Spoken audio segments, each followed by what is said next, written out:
Hello, we are going to talk this week about reaching diverse audiences and about the mass media and how PR people work with the mass media a lot as well. So let's get started. Our first chapter is about reaching diverse audiences. And as communicators, we have to be able to understand and realize who our audience is and what makes up our audience, how they feel, how they think. So it's really important that we understand their interests, their attitudes, and their behaviors. We've talked about that in the research section and a little bit last week as well about public opinion. But we need to understand that all of our audiences are different, and we need to look at them from a cultural, an ethnic, a religious, and a socioeconomic perspective. So all of those interests that a person has, they coincide and they conflict. Sometimes they coincide and sometimes they conflict depending upon the situation and the person as well. So PR is strategic. It's not just, trying stuff and seeing what happens. It does need to be planned out, and you need to target your audience very precisely, especially today with our very segmented audiences and our very narrow media focus. So, for example, there's all kinds of websites that will target maybe a young female from age 15 to 21. Um, and then there may be one that targets women, young females from age 15 to 21 who are African American. Then there might be another one that targets women aged 15 to 21 who are Hispanic. So it's very segmented today, and it's important for you to know who your audience is, how they think, so that you can communicate to them effectively. And many times today, you can bypass the mass media and communicate directly with the targeted audience through media that you control. So you can do your own events, you can have your own websites that you set up, your own social media, your own films that you make, videos, and you can target your audience directly, and you don't have to actually filter it through the mainstream media that's covering your industry. So there are major audience segments, of course, by age, gender, ethnic group, and religion. So we're going to look at some of those. It is important for you to know who makes up a certain area. The U.S. Census is out there and available for everyone to use. Of course, it's done every 10 years, and the last one was 2010. So we are doing another one this year in 2020. So this information is a little dated, but it is the most recent census for the whole nation that we have. You can, of course, get statistics and demographics from other sources. But this one's free, and it is by the government, and it's pretty thorough. Again, by this time next year, the census will have been released, at least highlights of it, and you can start using that after that. So it'll be real new and fresh at that time. All right, so here's the generations. The way that generations are split up sometimes vary. I was born in 1963, which makes me, according to this chart, a baby boomer. I've never considered myself a baby boomer. I'm right on the edge there. I probably tend to be more Generation X than I do a baby boomer. My parents are in the greatest generation, those born until 1946. The baby boomers are 46 to 64, Generation X 65 to 84. Generation Y is not, they don't have years there. I don't remember exactly what those years are. Millennials 82 to 2004. And then I believe they're calling the new ones is a Generation Z, I think is what they're being called. So um, let's look at youth characteristics, that youngest group. They spend as much time interacting with friends online as they do in person. They um, probably will be interacting online, and that'll precede any dating or marriages that they have. They'll spend 10 times more times online than in interaction with their parents. So they have a lot of influences from online sources. They're going to be more reserved in social skills. And I think we're already seeing that, at least I notice it on the college campus, a difference in students today than even 10 years ago. They'll be savvy, skeptical about who are they being catfished? They're going to be a little bit more cynical about that because they are experienced with using the websites and the internet. Also, they really don't tolerate print forms or things that take a long time, that are slow, that are archaic. Parents still have a lot of input when it comes to advice about careers and some of their lifestyle choices. They want to trust in information, and they do that basically based upon what people in their relationship with them are telling them. The top 5 sources of advice are parents, doctors, clergy, friends, and teachers. They are avid internet users, and they're very savvy about unfiltered and unpoliced content. So let's look at some the age groups. Generation Z, 1995 to 2012, highly diverse, very sophisticated with media and computer uses. Generation Y, or millennials, 77 to 94. You can see some of these terms kind of cross. Different people have different categories, like the Harvard Center has some different ones. But pretty much we call them millennials, 1977 to 1994. They're sophisticated technology-wise. They're immune to traditional marketing and sales. They're more racially and ethnically diverse, and they're much more segmented as an audience. And there's more about them in page 212 in your book. Generation X, 65 to 76, latchkey kids. Their parents, both mom and dad, were first generation to go out and be working. They have a low voting participation of any generation. They're very skeptical and really a what's in it for me attitude.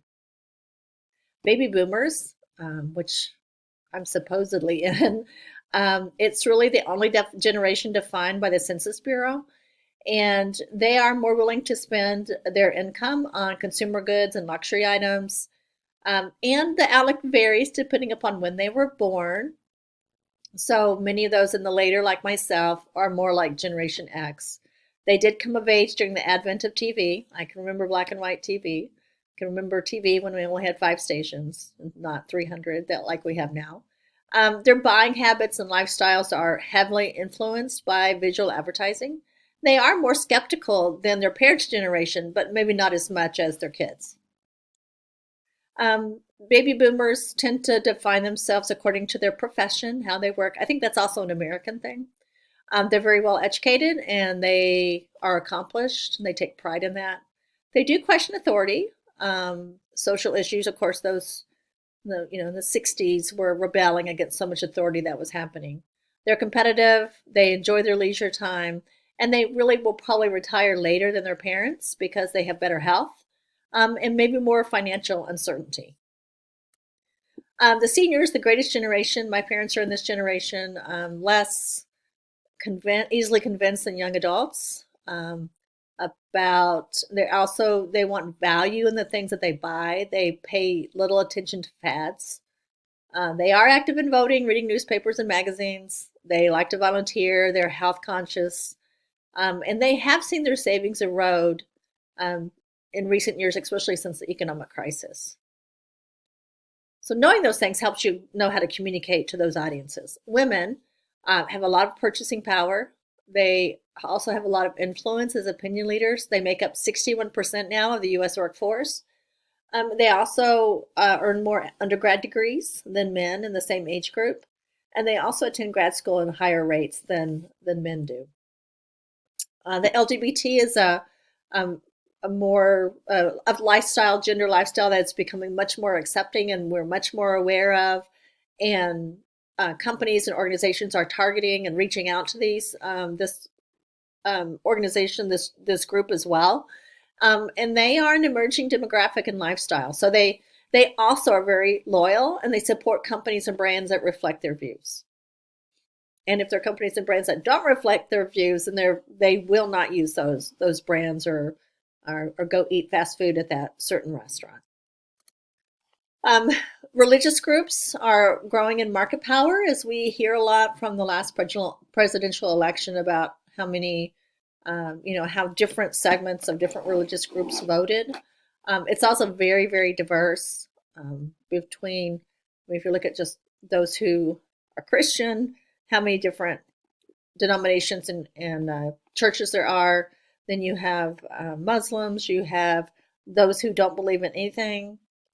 That's the highest number group now. Jewish as well. So there's all different categories. And there's an interesting landscape study about religion in America that I have a link to there if you're interested in it. Ethic, that's ethically, it should be ethnically diverse. I will fix that. But they are growing 5 times faster than the general population. Hispanics, African Americans, Asian Americans, and Native Americans. So PR pros need to be sensitive to their special issues, concerns, or their interest, and kind of understand them as well as a group. I don't consider myself from Oklahoma, but I did go to a little bit of junior high and high school and college in Oklahoma. So I lived there quite a bit, not as long as I've lived in Michigan. My family moved a lot. But I do know a lot about Native Americans because that's where so many of the Native Americans were pushed. And so they were given land in Oklahoma until the government took that away as well. There are still some reservations in that area. So I know a lot about that. And so if I was a PR person operating in Oklahoma, I would need to have a lot of awareness of that category just so that I could communicate effectively to them.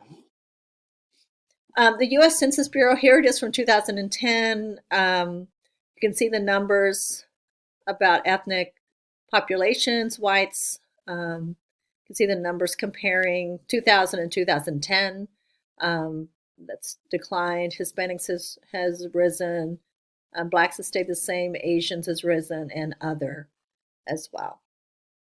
Ethnic diverse audiences also use different media.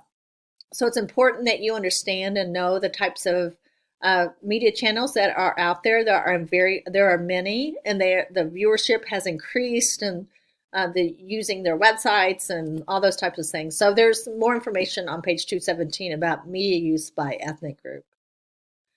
So you want to match the audience with the media. So print, if it's a really detailed something that you're trying to communicate, maybe someone for contemplation, you may want to make sure you are in print.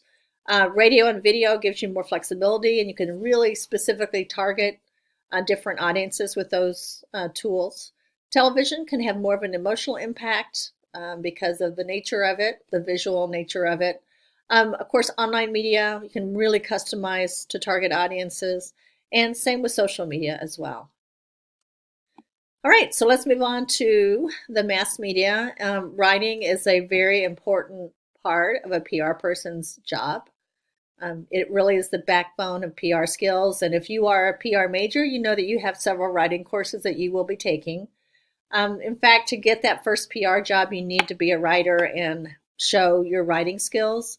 That's why I encourage everyone, you have to do an internship if you're a traditional student. And I always encourage people to work on Shield Media. I've told you about that in a previous video, because that gives you experience writing. You learn from that, but it also gives you samples to put in your portfolio as well. Once you advance in the PR field, your task will change, or you may not be writing as much, but more managing and doing other activities as well. If you really desire a career in public relations, you need to start writing now. So also, if you don't end up with a career in PR, or maybe you're taking this class and as an elective, you can still use your writing experience and your skills for good causes, for a small business, for nonprofits.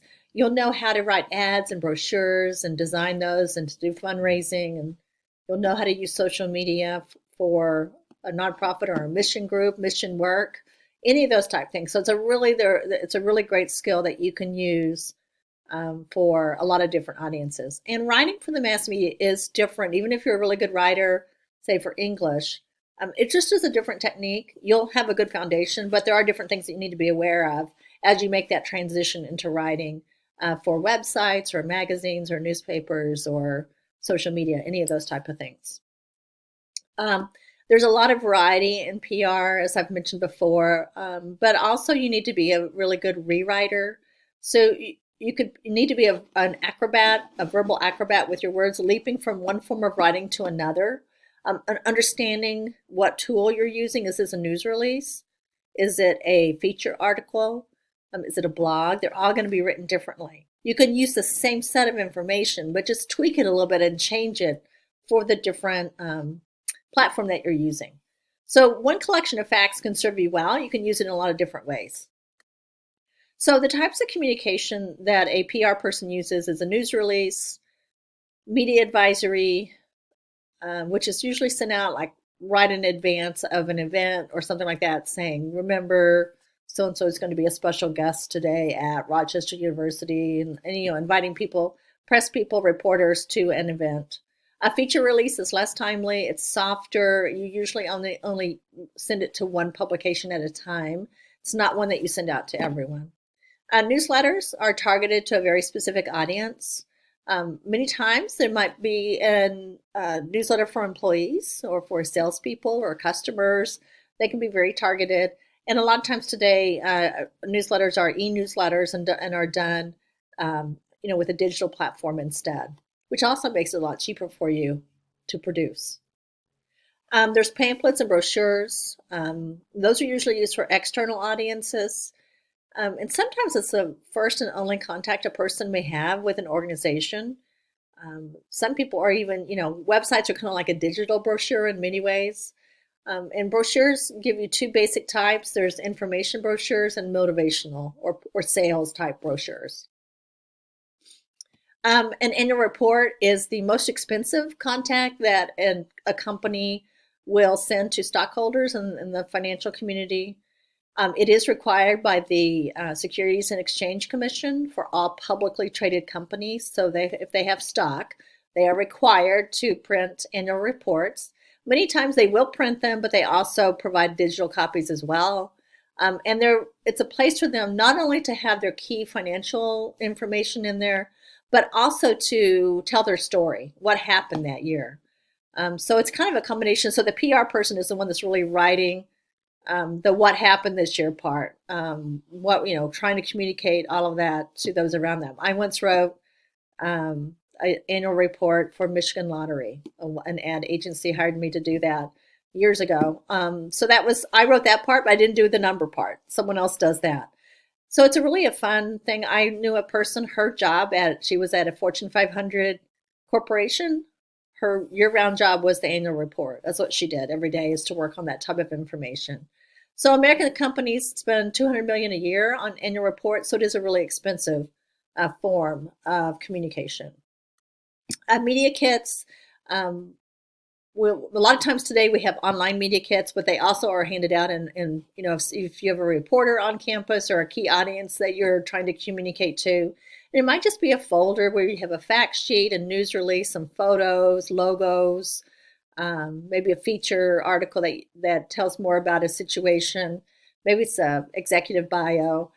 So a lot of times this will be to introduce a company or to have a press conference, or you're meeting with a reporter or a crisis situation. I once, when I took over PR for a mortgage company, they had 50 locations throughout the U.S. that didn't know about us. So I prepared media kits for each market, and we sent out media kits to all the reporters. So say it was Boston, and we would send media kits that were specialized for each market, to tell them about the Source One mortgage in that area. Fact sheets just give the basic facts of a company. It's kind of like, think about FAQs on a website. It's kind of a version of a fact sheet.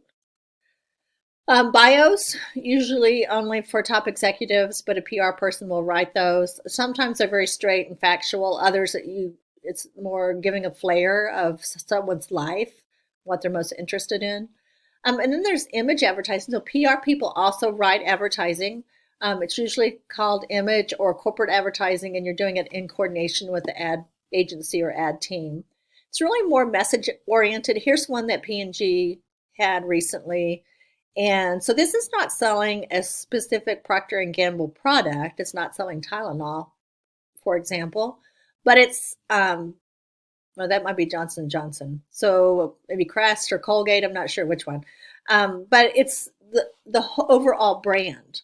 It's the overall company and not all their specific brands. So it's not trying to get you to buy more toothpaste or paper towels. It's trying to help you just feel better about that company and have a good neighborly feeling about them. So a lot of big companies do this. Target does it a lot. When Aretha Franklin died, there were full page ads in the local papers commemorating her. They didn't even have Target's name, it just had the Target red and white symbol on the page. They did the same for Rosa Parks. So there's a lot of companies that do that just to try to connect to their local communities. Speeches. I've written speeches for executives as a PR person, and they take a lot of work. So they usually say that 1 minute of a speech equals 1 hour of work. And it's important to kind of get a feel for the person that you're writing the speech for, how they talk, what they want to talk about. You kind of interview your executive, and then you go write the speech, and then send it to them for approval and make changes and all that. So it can be fun to do. It's just something different, like, again, the variety that you have. Speeches are important. Top executives give a lot of speeches. They usually are in front of important audiences, and the media often covers those speeches as well. So they're very important in the role of a PR person. Other types of communication in kind of correspondence, direct mail, website, social media. PR people handle social media. We will talk about that in another chapter. Video news releases, we do that as well. PSAs that run on radio. Books. I've written a chapter in a book before for my boss. It was in her name and my name, but it was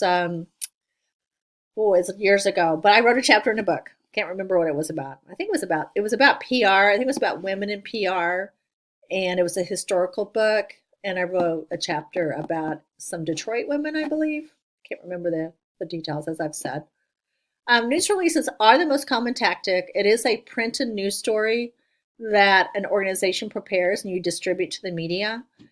So a release that reads like a news story has a better chance of being used. So we train PR writers to write like journalists. And so that's, it's a very specific way of writing. I think it's easier than a lot of other ways of writing. It's very streamlined. It's usually, these releases are one page. They're not short. They're not really long. Today, I never send them out by print. They're always by email or on the website. I can remember back in the day actually putting news releases in envelopes, and then we advanced to faxing them. I would stand at the fax machine and send 20, faxes out. Today, it's a lot easier. We just do it with digital methods, but it's not a free ad. It needs to be newsworthy. News releases, the media use news releases. They are key sources for a large number of articles. So when is it time for a news release? You need to answer basic questions. What's the message? Who's the audience? Why does the target audience want to read this, or do they? And what's your objectives? So you need to deliver with ample time. So if I'm doing an event news release, say for the university, there's a play happening on campus, I usually try to send the release out 2 to 3 weeks in advance. That gives them plenty of time, especially for some of our weekly newspapers, that there's even one that's bi-weekly. There's another one that's weekly. So that gives them plenty of time to get it into the newspaper before the actual performances. And also, news releases must be newsworthy. They must have news values. And if you've taken media writing yet, you know that these are the news values that you talk about. What makes something newsworthy? Is it timely? Has it happened recently? Is it local? Is there some kind of drama involved, conflict? Are there prominent people involved? If so, then it becomes much more of a news story. What kind of impact does it have on people's lives? So if it's a tax increase or a snowstorm, those affect almost everyone. And so they have a lot of impact on people. Same with magnitude. Could be emotional impact, those that tug at the heartstrings about kids or pets or something like that. Things that are odd or weird, those usually make stories. And currency, those are the ideas. That could be something that, like homelessness or AIDS, that's been a problem for a long time, but it becomes more of a hot button issue. That's what we call currency. So it might be something, there's a topic that's happening, and it could be something that your organization could do some news releases about, depending upon your role in that actual event or that issue. So a news release is written in inverted pyramid structure. So it's in descending order of importance. So the most important information goes first. So a PR person, a writer, you have to decide what's most important. What does my reader really want to know? So if the Lions are playing a football game and you're a sports reporter writing about the game, what do readers want to know first and foremost? What's the number one question? Who won the game and what was the score? So that should be in your lead. So it's not chronological. It's not what happened in the first quarter, second quarter. It's not, you don't build up to it. It's what is most important. So it's important that you think as a writer, what's most important? What does my reader want to know first? And we put those things in the lead.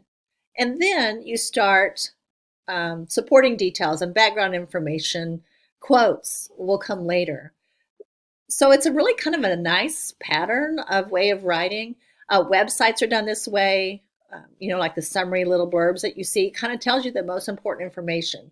So that's how you need to think, and that's how you write a news release as well.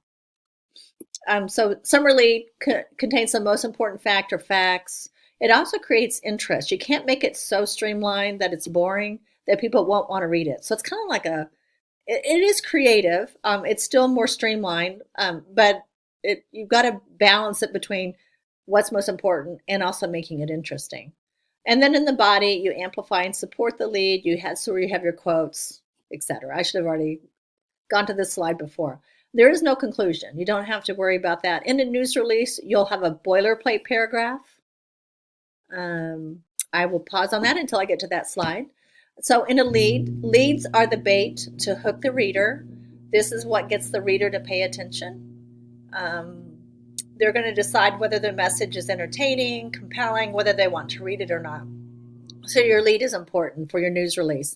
News releases, you have to have good leads because an editor usually spends about 5 seconds deciding if they're going to read the rest of that news release. So if you have a good lead and you're following AP style and it's an inverted pyramid, you have a much better chance of an editor looking through your news release than if it's not written that way.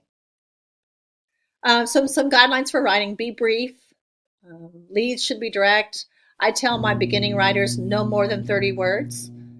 So you don't want to put everything into the lead, but the most important things. Use summaries, and then you can flesh out more information as you work through the news release. Use short sentences. You don't need a lot of unnecessary words or redundancies in your writing. Use third person. So here's an example. Candace Kane, Vice President for Student Services, said enrollment at our school has increased in 2015. That's incorrect. It should be for a news release. Candace Kane, Vice President for Student Services, said enrollment at Rochester College has increased in 2015. Also, use active verbs. She said, try not to use is or was or passive writing as much. That's my next point. You want to use active voice. It's a typo again. I need to go back. I was in the car traveling when my husband was driving and I was working on my slides over the recently on a vacation. So anyway, use active voice where the subject acts upon an object. It's more vigorous and direct. I will clean that up for the slides that I put on onto the Moodle page. An example: passive. A downtown jewelry store was robbed on Saturday of $50,000 to $100,000 by a well-dressed gunman, police said. Well, who's doing the action? It's not the store, it's the gunman. So the gunman needs to be in the lead. So the person or thing doing the action needs to be in the lead. Here's a better version of that. A well-dressed gunman stole. It also helps you have better verbs if you have active writing. Use said.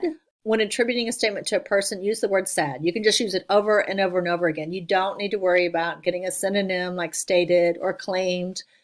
Said is a neutral word. It's almost like a punctuation mark in journalism, so you can use it repeatedly. Use short paragraphs. You don't have to change the writing, just return more often. It gives more air and more white space and is easier to read. Use transitions. You must pay attention to the flow. Your goal is to express, not to impress. You want to communicate clearly. I've said that in other videos. And never forget the 5 W's and H: who, what, when, where, why, and how.